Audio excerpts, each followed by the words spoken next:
Welcome to the Quiet Hour. Welcome back. Hey, if you missed our last talk, you might want to find a small slice of time to listen because it was relevant. We talked about examined values, about how they anchor us and steady us, and how really knowing our values and then aligning them with our choices helps us to create a life that it feels like our own. All areas of our lives begin to reflect what matters most to us.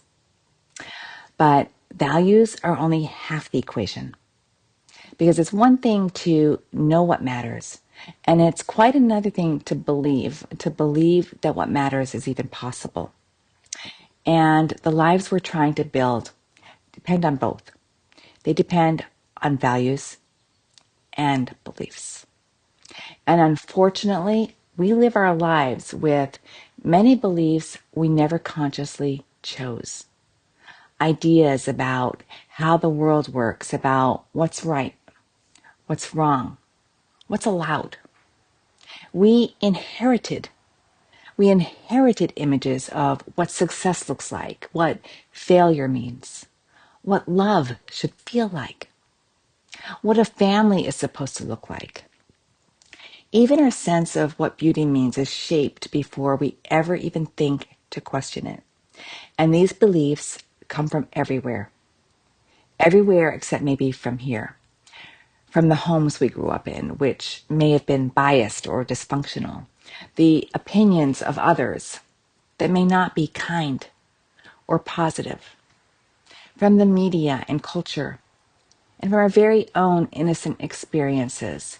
And because these beliefs feel familiar, we assume they belong to us. But familiarity isn't ownership, and repetition isn't truth. So most of us walk through life carrying around beliefs that may not be our own, or they may not be true, and we never examined them.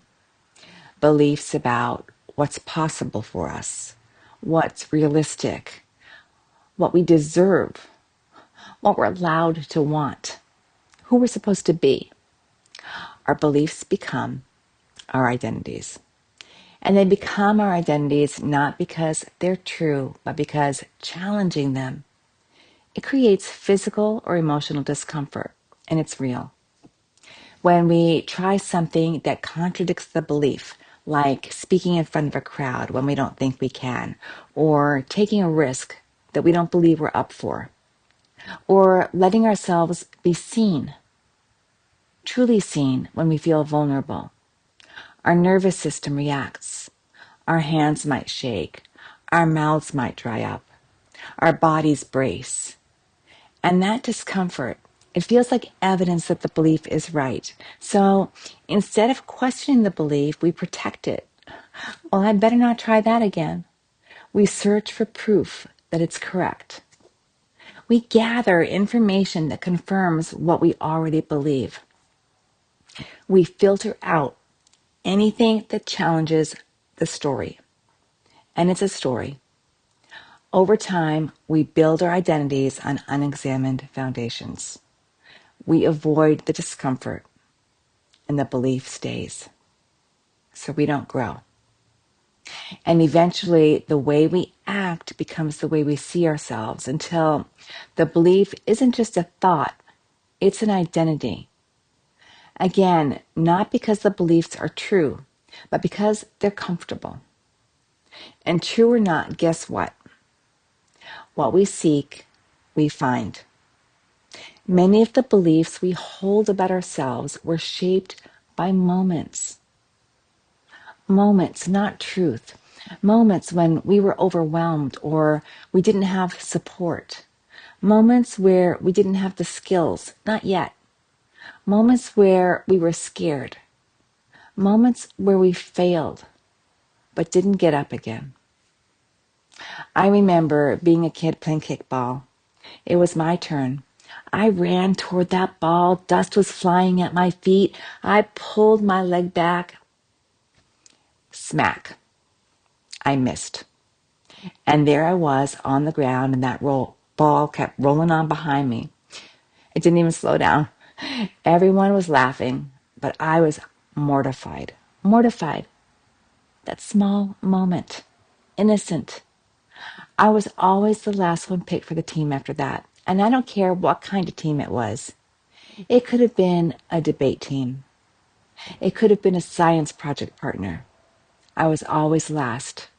And it wasn't because I was that bad. I don't think I was.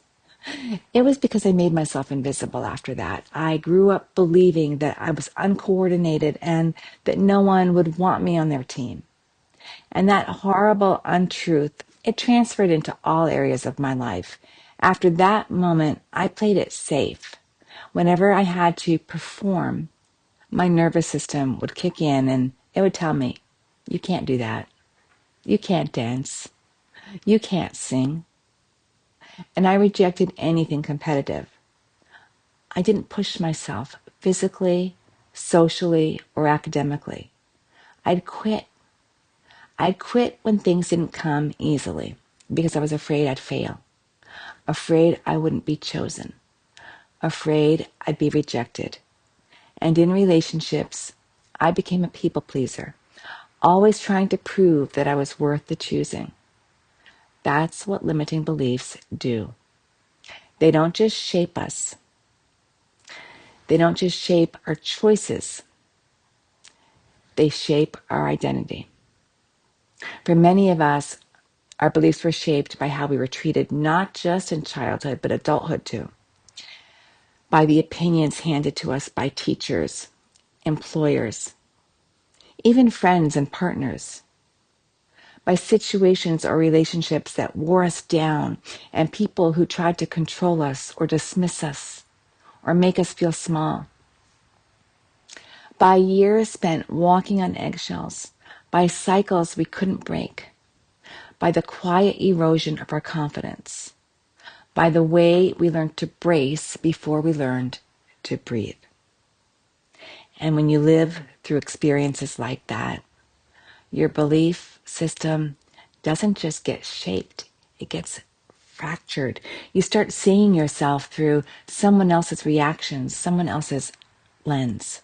You start interpreting your capability, your worth, through someone else's opinion or behavior. You start confusing survival patterns with personality traits, and you start mistaking endurance for identity. And instead of recognizing these moments as harm or imbalance or someone else's limitations, we turn them into our own identities. I must be hard to love. I must be the problem. I must be too much. I must not be enough. I must be the one who keeps the peace. I must be the one who doesn't need anything. I must be the one who stays. But those aren't truths. They're adaptations, survival strategies. They're stories. They're the stories we created to make sense of what we lived through, not reflections of who we actually are. Our nervous system often convinces us that our stories are truth, not because the stories are accurate, but because the body is reacting as if they are. A tightening, a bracing, a hesitation, a sudden shrinking, a familiar fear. The body interprets these discomforts as evidence that the belief is true. And once we feel that evidence, we feel it, we start looking for more. We scan the room. We scan the moment. We scan ourselves. We look for anything that confirms the story, anything that confirms what we already believe. It could be a tone, a glance, a silence, a small mistake, a moment, just a moment of uncertainty. Our minds work like algorithms, quietly curating our reality to support our beliefs. We notice what matches our story, and we ignore what contradicts it. We highlight anything that proves we're right, and we filter out anything that suggests we're wrong. And guess what? We are wrong. These limiting beliefs are not reflections of our potential, our unlimited potential. They're reflections of our past or of someone else's biased belief. There's a saying, You have to believe to achieve, and it's true. If we believe we're unworthy, we'll seek evidence to prove that we are, and we'll find it. The prophecy will self-fulfill. We will achieve unworthiness.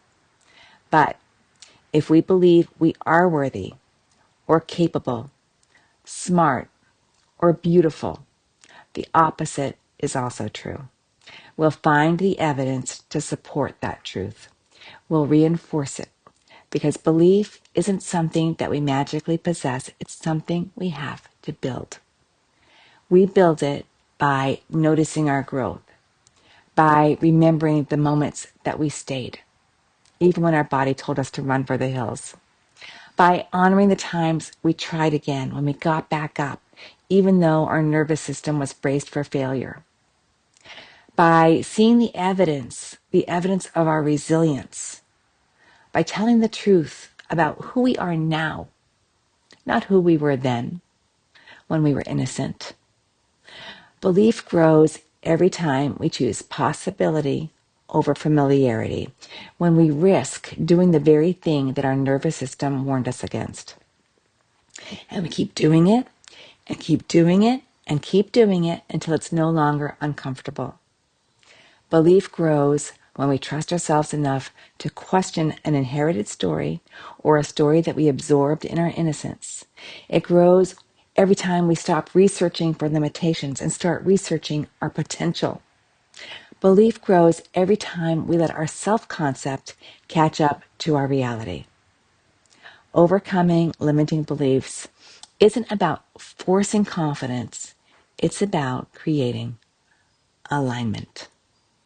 Alignment asks us to pause, to hold our settled beliefs up to that same light we held our values up to, and ask, is this belief really mine? Where did it come from? And how can I challenge it? Alignment is about choosing the beliefs that match your truth, your becoming, your potential. And when we do that, when we choose beliefs that reflect who we actually are, something opens. Your body softens and the truth steadies and strength rises, and you stop bracing for impact. You stop shrinking in advance. You stop rehearsing the old stories. You stop mistaking memory for identity, and you begin to believe in yourself again. Not because someone told you to, but because you finally see the truth of who you are. Meditation, it helps with this. It helps us to feel what's true. It helps us to hear ourselves without the noise of the old stories that we cling to. And it helps us to sense the difference between fear and intuition. Like, is that my gut talking to me? Or is that my fear talking to me? We can distinguish between memory and identity, and between conditioning and truth. So let's pause for one more moment and agree to hold these limiting beliefs up to that light. How about we meditate? Let's take one long, slow breath together, and then you can meditate on your own, or I'd love it even more if you join me for the Svasta Sunday companion meditation, aligning belief with becoming. The link is at the end of our talk, and you'll also find it in the description. Are you ready? Let's take a breath.